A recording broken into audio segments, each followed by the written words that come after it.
एक छोटे से गांव में राहुल नाम का एक लड़का रहता था। राहुल बहुत ही समझदार था, लेकिन उसकी सोच बहुत छोटी थी। वह हमेशा यही सोचता था कि हम गरीब हैं, हमसे कुछ बड़ा नहीं हो सकता। राहुल के पिता एक किसान थे और दिन रात मेहनत करते थे, लेकिन राहुल को लगता था कि मेहनत करने से भी कुछ खास नहीं बदलता। एक दिन राहुल का दोस्त अमन शहर से गांव वापस आया। अमन पढ़ाई कर रहा था और उसके सपने बहुत बड़े थे। अमन ने राहुल से पूछा, तू आगे क्या करना चाहता है? राहुल ने हंसते हुए कहा, हम जैसे लोग क्या करेंगे, बस खेती करेंगे और जिंदगी काट देंगे। अमन ने मुस्कुराते हुए कहा, सोच छोटी होगी तो जिंदगी भी छोटी ही रहेगी। लेकिन राहुल ने उसकी बात को मजाक समझकर टाल दिया। कुछ दिनों बाद राहुल आंधी का माहिक राहुल के पिता बीमार पड़ गए। अब घर की सारी जिम्मेदारी राहुल पर आ गई। राहुल ने खेत में काम करना शुरू किया। लेकिन पैसे कम पड़ने लगे।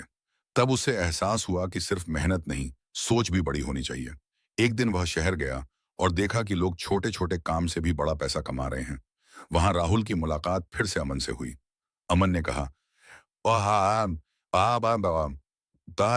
राहुल, अगर तू सोच बदल ले तो तेरी जिंदगी बदल सकती है।" राहुल ने पहली बार गंभीर होकर पूछा, कैसे? अमन ने समझाया, नए तरीके सीख, कुछ नया कर और खुद पर विश्वास रख। राहुल ने ठान लिया कि अब वह अपनी सोच बदलेगा। उसने इंटरनेट से खेती के नए तरीके सीखे, जैसे ऑर्गेनिक फार्मिंग और सब्जियों की नई खेती। गांव वाले उसका मजाक उड़ाने लगे, ये शहर की बातें गांव में नहीं चलेंगी।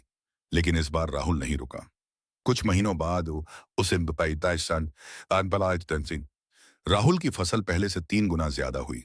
उसकी सब्जियां शहर में अच्छे दाम पर बिकने लगीं। अब वही लोग जो उसका मजाक उड़ाते थे, उससे सीखने लगे। राहुल ने अपने पिता का इलाज करवाया, घर की हालत सुधारी और गांव के कई लोगों को रोजगार दिया।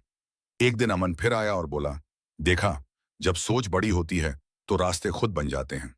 राहुल मुस्कुराया और कहा, पहले मैं अपनी किस्मत को दोष देता था, अब मैं अपनी सोच को बदलकर अपनी किस्मत खुद बना रहा हूं। दोस्तों, जिंदगी बदलने के लिए हालात नहीं,